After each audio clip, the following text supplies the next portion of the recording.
Ayay! Welcome back ulit sa ating channel. Naku po, malaking kawalan to. Agoy, ano kaya to? Allen Richard, welcome to TV5 na ba? Ayay ka. Problema ng TV5. Damay ang TVJ. Ayay, isko, marimara, ano kaya to? Ayun, ang video na to, hatiin natin kay Gandara SRU. Kung hindi pa kayo nakasubscribe sa kanya, mag-subscribe na po kayo. Nasa description na po ang kanyang channel. At kung kayo pala ay bago sa ating channel, iniimbitahan ko po kayo i-subscribe ang ating channel, pag-like, comment, at pahit na rin sa ating notification bell para ma-update kayo tuwing tayo ay mag-upload. Ayun guys, maraming salamat sa ating mga bagong subscriber at bagong pasok sa ating channel. Thank you very much sa inyo. Mabuhay po kayo mga ma'am sir. Ayun, wala na po tayong paligoy-ligoy pa. Wala po tayong tumbig pa. Sabay-sabay natin panoorin ang palabas ni Ganda SRU. Pasok! Video. Ang atin pong mainit na pag-uusapan ay patungkol po dito sa usap-usapan about Alden Richards. So, welcome na nga ba natin itong si Alden sa TV5? Kung sakasakali man nga na nililigawan ng TV5, how sure we are na si Alden Richards ay papayag na iwan niya ang GMA Network since malaki rin po utang na loob niya dito. Samantala, pag-usapan din naman po natin ang patungkol po dito sa ibinahagi ng isa po natin collegiate advocates. But before that, bago po tayo magpatuloy, nais ko po muna na pasalamatan at batiin ang mga nandito ngayon na nakikinig sa aming YouTube channel. Pasensya na guys, no? Aga natin magulol. Anyway, kung hindi pa po kayo nakaka-subscribe dito sa aking YouTube channel and ngayon lang po kayo napapasyal rito, maaari po din yung pindutin ang subscribe button and notification bell para maging updated po kayo sa mga susunod po nating balita. Samantala, shoutout naman tayo ngayon ka OG. Doon tayo sa topic magandang umaga nga po. Romy Obispo and tungkol sa topic tayo. Ang pinaka-topic natin ngayong umaga at unahin na nga po natin pag-usapan ng tungkol kay Alden Richards. So, welcome na nga ba natin sa TV5 itong si Alden Richards? How sure na totoo ang balita pong ito?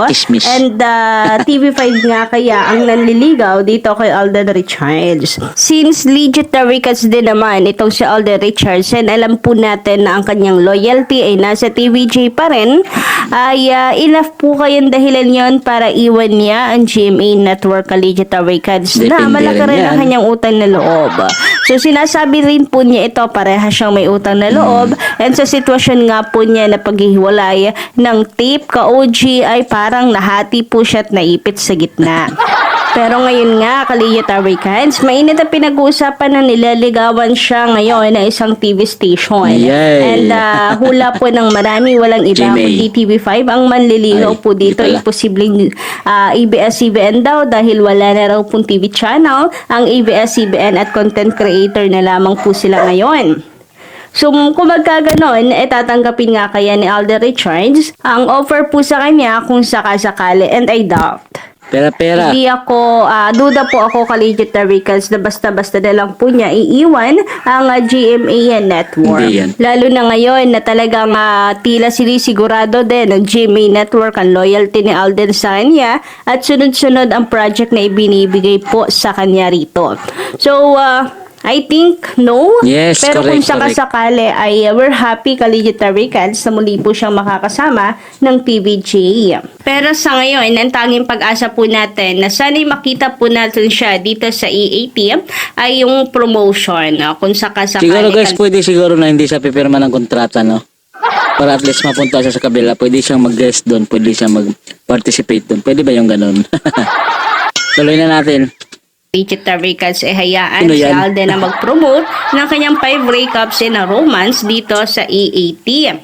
And the once na mangyari yan ka-OG na pag nakatapak itong si Alden sa TV5, for sure talaga magte-trending po ito sa social media. Money That Come has definitely changed and improved the way we work.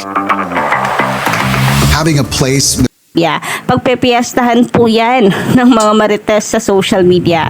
Anyway, good luck kay MVP kung sakasakali na siya ang nanliligaw dito kay Alden Richards. Kung masusulot po niya ito sa GMA Network. Samantala, pag-usapan naman po natin Collegiate Tabricats ang patungkol po dito sa ibinahagi ng isa po nating Collegiate Tabricats na kung saan madalas hindi nga raw po sila nakakapanood ng EAT dahil po sa mahinang reception Visayas to. ng TV5 Mindanao. station. O poor reception ka-OG ng TV. But gayon pa man, online na lang po talaga umaasa. Pero sayang pa din Collegiate Tabricats, sayang po ito. Malaki rin po ang epekto nito sa TVG. Siguro sa Mindanao to or sa Visayas, itong nag-post na to. Po talaga at apektado ang TVG dahil po sa problema ng istasyon or problema ng MVP para po sa kanyang Next year. signal. Dahil hindi po makapanood ang ilan sa atin pong mga legit Tabricats.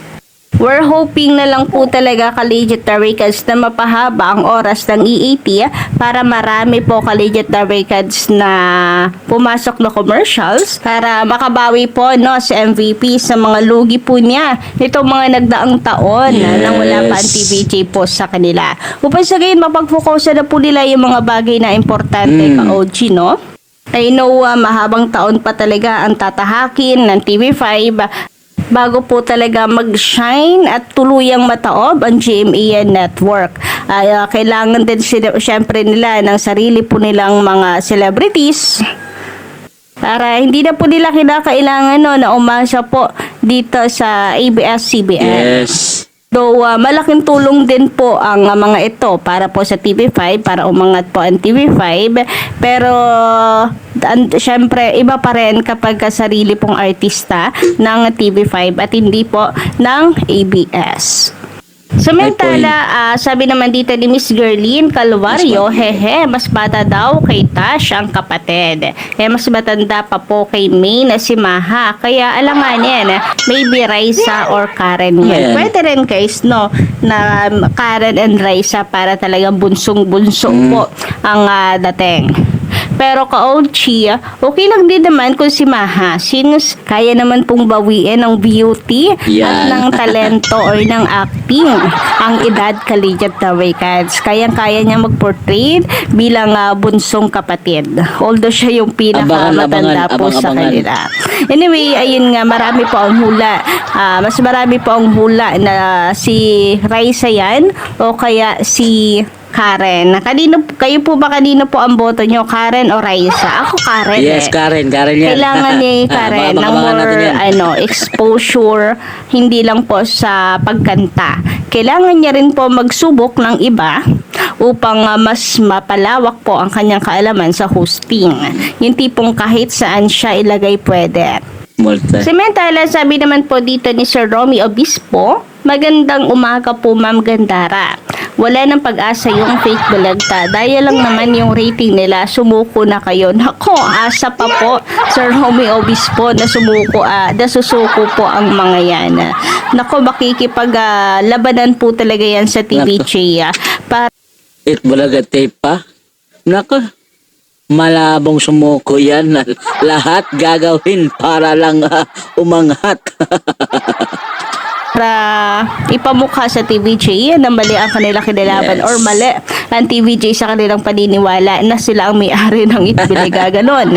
Talagang duda ako, nasusuko po yan basta-basta. Sa kaan pa lang, sa Itbulaga trademark, tingnan nyo, hindi nga sumusuko kahit di sila ang gumawa, hindi halos yung gumawa.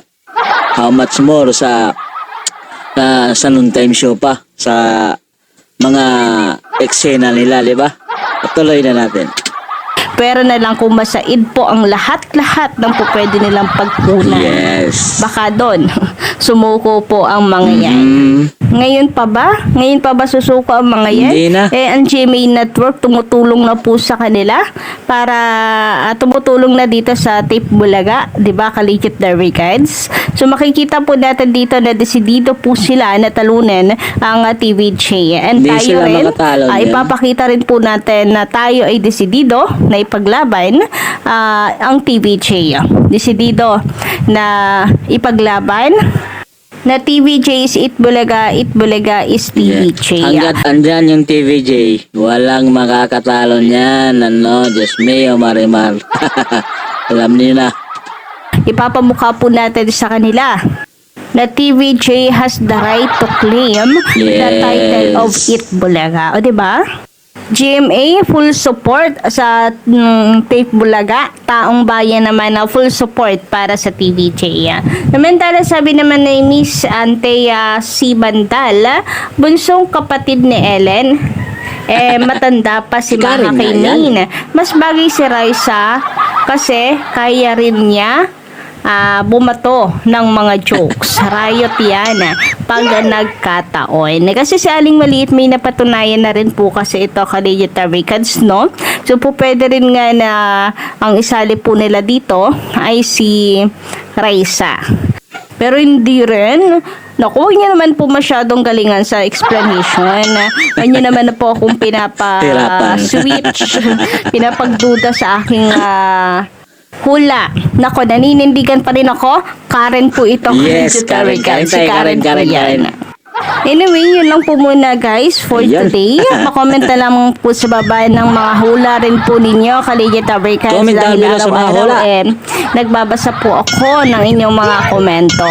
So, yun lang po muna guys for today. Huwag kalimutang pindutin ang subscribe button and notification bell.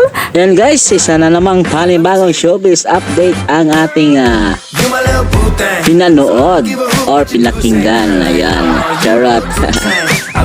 Ayan, kung kayo pala bago sa ating channel, inibitahan ko po kayo subscribe ng ating channel, pag-like, comment at pahit na rin sa ating notification bell para ma-update kayo tuwing tayo ay mag-upload. Guys, pagkalimutan si Kan Gandara SRU, subscribe kung hindi pa kayo nakasubscribe. Hanggang sa muli, Anggol TV ang inyong lingkod, babush. Bye-bye. Mag-ingat po kayo lagi dyan. Bye-bye.